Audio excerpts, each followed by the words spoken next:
some of your and then we'll be sharing out to the whole group so we can hear each other's perspectives, learn from each other, and develop our ideas around this more. So we're going to have the scenario up on the slide. So take a moment to read through the scenario. It's about Mr. Martinez, a geometry teacher. So I'll give you a few minutes to just read through it.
A few more seconds.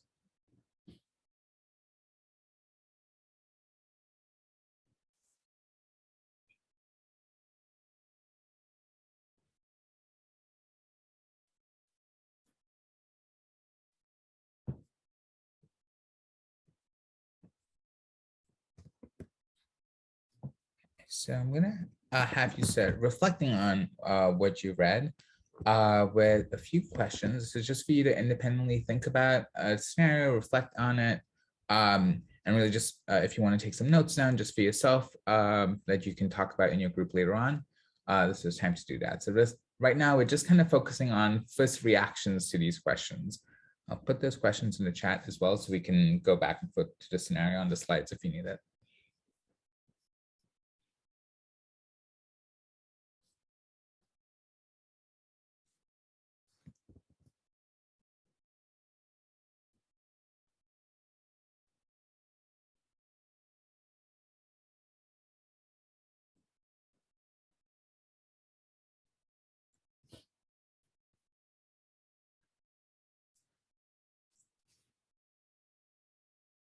Okay, so we're gonna go into a group discussion around these questions. As we go through this, I want to just remind you right now, we're just kind of focusing on observations about the scenario, how it made, what kinds of connections you're making with your own practice, the things you've seen in your experiences, and some possible biases that you see in the scenario.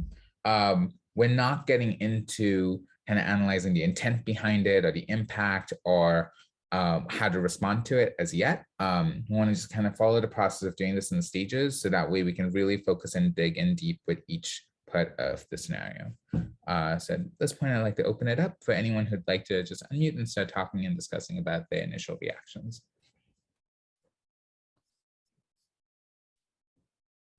So I'm happy to start us off if that's okay. My background is I'm a retired teacher and union leader. I spent 25 years teaching 5th and 6th graders, then did the union thing for 12. I'm now retired and I'm a school board member. So this scenario speaks to me, first of all, from my teaching career, because I was always, I call it top of the food chain. When I was 5th grade, it was a K5, and when I was 6th grade, it was K6. So one of my responsibilities was to give input for kids going to middle school. What, are they in the advanced class? Are they in the, and so this really does speak to me because the system, there are so many built-in biases. I mean, one example that pops into my head is this sort of notion that has been pervasive for quite a long time that certain families, which are often connected with certain groups, don't value education. And so, like, you know, the comment about that the parents haven't responded, and so somehow that means that equals the child is not, you know, should be in the lower class, right? And the other thing, just on a personal level, I've been talking about, you know, the new framework with my brother-in-law. He's very upset because he sees it as dumbing down the math curriculum, and he sees it as, you know, certain kids are just good at math and they shouldn't be, you know, that they should be allowed to advance, and doesn't really accept, it's very merit-based in his mind, so he doesn't really accept the idea that the system is inherently biased and stopping those kids who could be amazing from even getting there. So maybe I'll stop there for now.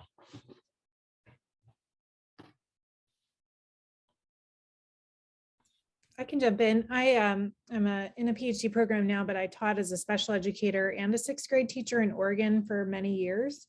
And I really connect to this because I feel like I had these conversations on both sides.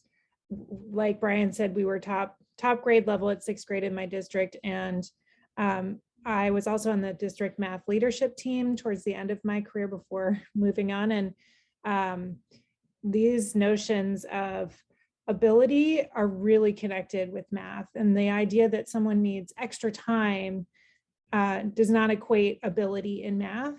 And I think that that's really prevalent, like you said, Brian. I think, again, also family value, you know, you don't know the background of your learners necessarily, but just because they don't call, the parents don't call you doesn't mean they don't care. And that they don't have skills themselves. I think there's also that assumption that because the parents aren't engaged, that the parents can't support their learner or won't support their learner. So there's a lot embedded in, as someone who struggled with math myself, again, that assumption that you won't be able to achieve at a higher level. So we can't even consider that notion for you.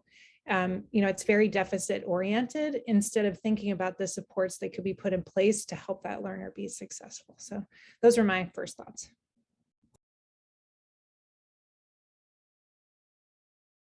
And I teach in Berryessa, San Jose.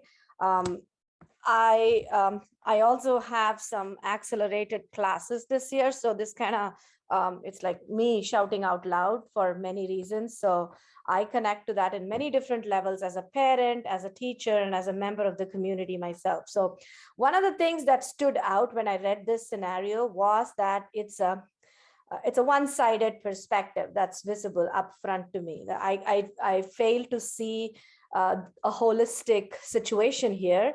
And often that's the case because we don't know what's going on at the admin level. We don't know what's going on at the home level. We don't know what's going on at the student's mental, emotional, physiological level. So those are things that are completely absent in the scenario that's presented upfront.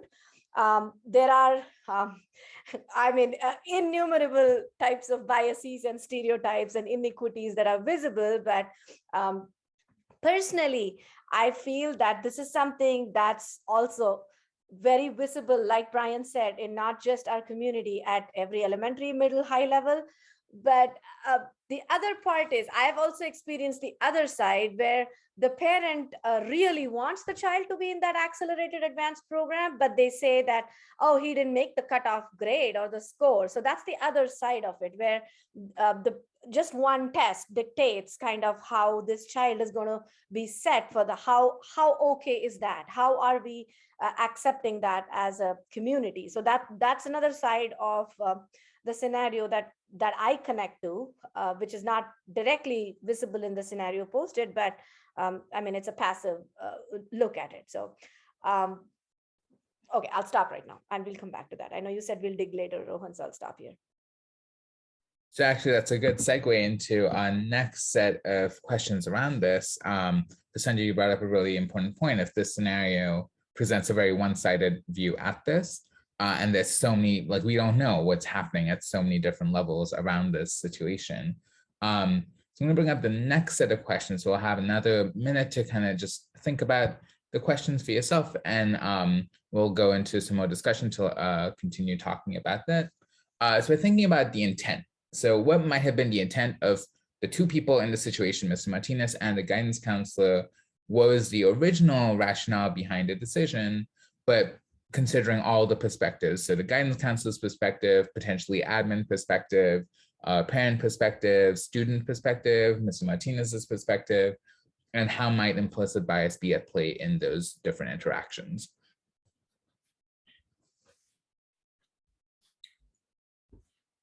So for this one, we're going to have about 4 minutes for any open discussion. So you can start talking whenever you want to. If you'd rather communicate with the chat, that's also okay, just to offer multiple forms of engagement. The first thing that comes to my mind, assuming good intent, is, the educators want the student to be successful, and, a counselor is wanting students to stay in school and attend, and thinking, maybe a less rigorous class would help them be successful, assuming good intent. Yeah, and it does seem like Mr. Martinez is advocating for the student, which that pleases me, from my classroom teacher roots. The counselor kind of shuts the whole thing down. I mean, what we don't know is, it would be interesting what Mr. Martinez's response to when the counselor goes through, well, I remember talking, and, in a C grade, the counselor kind of lists all the reasons why the child shouldn't begin the advanced class. So it'd be interesting to then hear Mr. Martinez's rebuttal, in a sense. Or if he just says, okay, you're right. Brian, I really like the way you use the words over there, because that kind of speaks volumes for the question. And Reagan, I think you started us off on a great note. Like, I think everybody had the best of intentions right here to start with. And I would even go to the extent of saying no need to assume, because I think as educators, we are all embedded and invested in this system for that cause. Most of us come here with that thing. So I would even say, like, it is with the best of intentions that all of us, all of them in the scenario talked about it. But I'm going to go and hone on in my thought, which I'm really pondering over a lot. Like, why is there no mention of the actual person involved, the student, in any of this conversation? Like, what is the student's actual mindset? What is his or her desire? What's their intention? What's their take on all this? How come these decisions are made? And it goes back to the system being not transparent. I mean, not fully transparent. Like, even in my school, I often come to know that, oh, the student had to be taken out because of blah, blah, blah, blah, blah, blah. And I never know about it unless it comes through the student's grapevine that, oh, this happened. And so there is a lack of communication amongst the people who really invest in that student, whether it's the counselor, admin, teachers, parents. Like, I think that is a big reason for these kind of a gap between the decisions that's being made. Like, ideally, these are decisions that should be made on a roundtable basis with all parties involved, right? Like, that would be ideal. I understand lack of time and all those things play a role, but if it's something that's going to determine their life and career and path ahead, why not? Like, why not invest that time? Sandhya, your comment makes me think about power dynamics. Earlier, to Brian's point about what's that relationship between Mr. Martinez and the counselor, whether or not there's some power dynamics there, as well as power dynamics between the student and the teacher and things like that. So thanks for bringing that up. I'm seeing the chat too. We talked about the implicit bias with students with disabilities and thinking about which courses they can be in advanced math classes, especially. Yeah, that's another aspect for me that's always been fascinating. I have cerebral palsy, so it affects the right side of me. So my left side works fine, my right side doesn't. And so it was always interesting interacting with 5th and 6th graders. Luckily, I have a nice jump shot, so I could go out on the basketball court. And so then the boys were like, okay, he's cool. But it is, I'm very aware of being an older white male in an education system that was basically designed for me to be successful. But because of my disability, I feel like I have another lens, because people have often looked at me, watched me walking up towards them because I walk with a limp, et cetera, and made immediate decisions about who I am and what I'm capable of doing. So in some sense, I feel like I can relate to that, and I'm hyper aware of that, you know, that potential bias in a sense. And Brian, I'm going to piggyback off you because I have a different side of the rainbow, because I am an Asian Indian, and often I am labeled as somebody, oh, you teach math because you are Asian Indian, like you're Indian. So you don't know what struggles I went through in my middle school, in my high school, in my elementary school, in my college degree. Yes, I rode up the ladder. Yes, I did. And I chose to be a math teacher. But that's probably because, and that I say that all the time, I probably know how not to teach math. That's why I'm here. Because this is the other assumption people make about me, that you are an Indian. Oh, what makes you think I can't teach language arts or history? Like, that's a bias that I fight with. On the other end, it's a bias I don't like, and people don't understand that it's actually an insult. They try to think of it as a compliment, but hey, you just hurt me, you just burned me out. But thanks for sharing that, Brian. I'm in awe, that to say the least. Sanjay, your comment connected with me so much. I always think about being an Indian immigrant, and I've always thought about, like, I hated math in high school. I actually, when I got my credential, I got it for French, and I wanted to teach French for the longest time, and then I switched over to math. Right? Us unsung heroes, Rohan. And I think that's true for not just math, for everything. Like if you see physical education, some of the kids who don't talk much, who don't do much, they're the fastest on the field. And that's often, and Brian saying this brings that up, because you may not look what you are. Like appearances are deceptive, and that's true so much more in the mathematical sense. Some of my best, most so in quotes, intelligent students are the worst test takers. And it's sad because they get 50% of the score, but hey, you should hear them talk math. And it's a shame that we have a system that puts them on a deficit. And sorry, I'll keep quiet. So I think we can start thinking about, we're kind of talking about this anyway, of what is the impact on this, what are the inequities? And I want to just highlight a comment that came in the chat about a lot of times these decisions are made without a lot of involvement. Decisions are made really quickly, judgments are made really quickly, especially around placement, and it's not a very transparent process for a lot of schools and a lot of people involved in schools. So I want to take a few minutes to think about the impact of these decisions on students, on families, on communities, what voices are being heard and privileged in these conversations, and what voices are not being heard and are missing in these conversations, and what kinds of individual, collective, or systemic inequalities and inequities are being perpetuated and propagated by these decisions, and kind of keeping the system going in this way. We'll give you a few minutes to think, and then we can open up the discussion again. In terms of voice, I love the comment, and forgive me, I didn't catch who said it about, you know, why isn't the student included in this conversation? You know, and maybe again, if we, you know, in the scenario, you know, they come to that decision, well, let's talk to the student about how, and I don't think a gender is identified, which is not really, doesn't really matter anyway, but to go back and to talk to the student, because I tried to do that in the classroom, but one of my struggles as a math teacher is math always came very easy to me. It always made sense. So I often would come home and have conversations with my wife when someone was struggling, because my wife's retired kindergarten teacher and always had math anxiety, because that lens was helpful to me in reframing some of what I taught. But again, that student voice, I think, is huge in these kinds of conversations and rarely included. And then they have a sense of, you know, I'm not even engaged in the process. These adults are making decisions about me, which can lead to a lack of connection.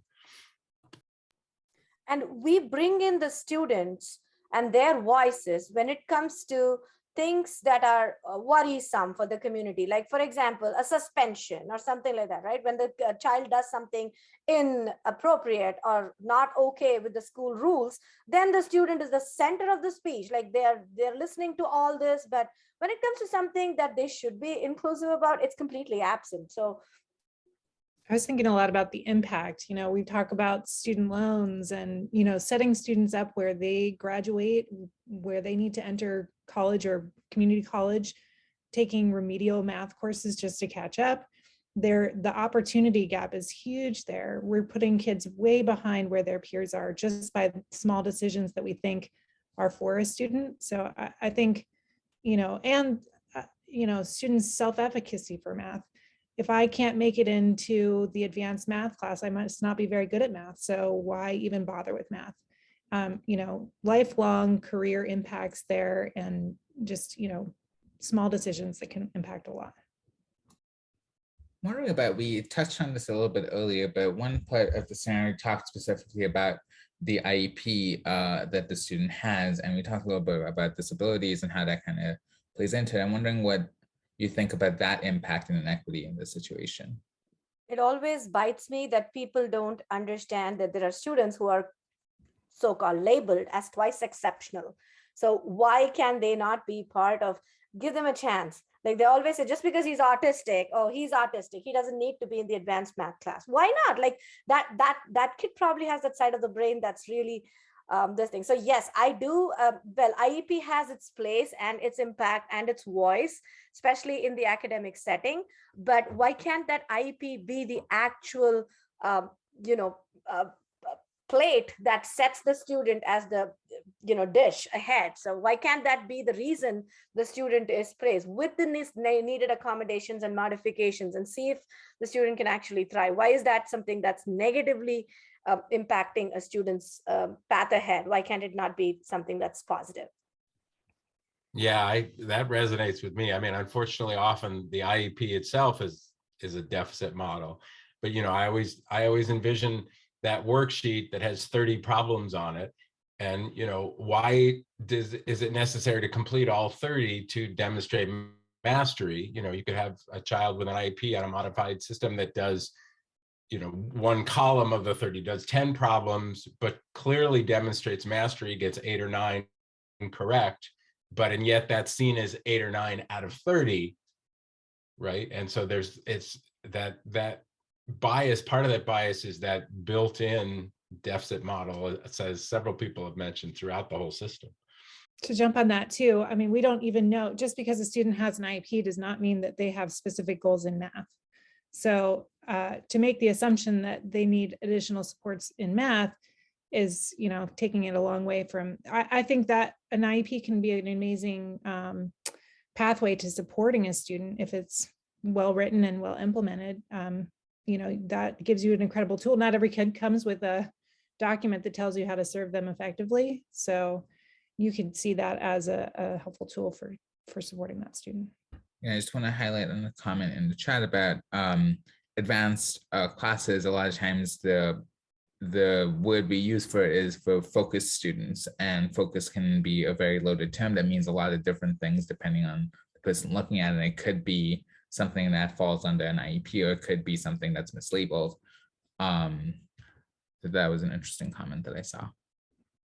So I think one of the points of the scenarios as they're written is when we wrote these, a bunch of the teachers came together and we were talking about things that we've experienced in schools, and they're deliberately quite provocative, right? There's a lot of things in here that are meant to fire people up and invoke a lot of responses, which I think we're getting, and that's really unpacking what's going on in the situation and what are all the layers to it, so we can really understand different perspectives, different reasonings for why something might be happening, to really prepare us to be able to respond and take action. And so I want to turn it over to Dr. Bernadette, who can take us through the next part of the toolkit. Thank you so much, Rohan. And thank you so much, as I'm hearing a lot of things that shared by our participants this morning. It's just an amazing to, again, experience how we are utilizing the toolkit that we have co-created with members of our Region 5 to see how this is also a contribution as well as impact to a lot of educators on the way that they are providing some ways to, again, educate ourselves into those biases and stereotypes that exist in our world, in our views, in our perspectives. So this next part is the question of, so now what, right? We have chosen that particular scenario. We try to understand the intent as well as the impact of that particular scenario. And I'm just going to just piggybacking on what you mentioned, Brian and Sandhya, earlier about, here we are, educators all have these positive and great intent for things for our students, right? But the question of the impact of those decisions is also a question for us to ask ourselves as to how we have those, again, the impact for our students' success in the future. So in the next slide is what we used as a tool to respond to some situations when we have biases that we heard or remarks that we've seen or felt, stereotypes that we have, again, experienced. And this Speak Up at School is a tool from Teaching for Tolerance way back, and now called Learning for Justice. And it outlines 4 basic strategies to respond in case we have that experience. And these are interrupt, question, educate, and echo. And I'm just going to share a little bit of for each of these. Interrupt, because we need to speak up, right? Like right now, it's just amazing to hear a lot of the things that you're sharing, because speaking up against a bias remark that we've heard every time that happens is really is powerful. So in those moments when we felt those, we've seen those, let's say, stop what you're doing, right? Interrupt what is being shared or felt in ways that biases or stereotypes are visible. Question is, questioning is also a response to explore deeply what others are, expressing their responses to some bias remarks. And simple questions such as, what do you mean by that? Or why do you say that? Are simple questions that we can, again, ask others to interrogate or question why they have those remarks, or why they have those actions that showcase these biases or stereotypes that we see. Educate, of course, we are here. We learn as adults, as educators, as much as our students learn. And so understanding others' cultures, their backgrounds, their histories, all the things that they are bringing with them as they come to those spaces where we collaborate, where we have the opportunity to be together, is some form of ways to, again, is speaking up to respond for such. And of course, echoing, right? It's powerful to be the first to say that's not okay, but it's also is equally as powerful to be the second voice, to be the third voice, to be the fourth voice, to truly interrogate the biases that we see. So in the next slide is again just for us to reflect back and ask ourselves, how might we respond? In this case, the scenario that Rohan has shared,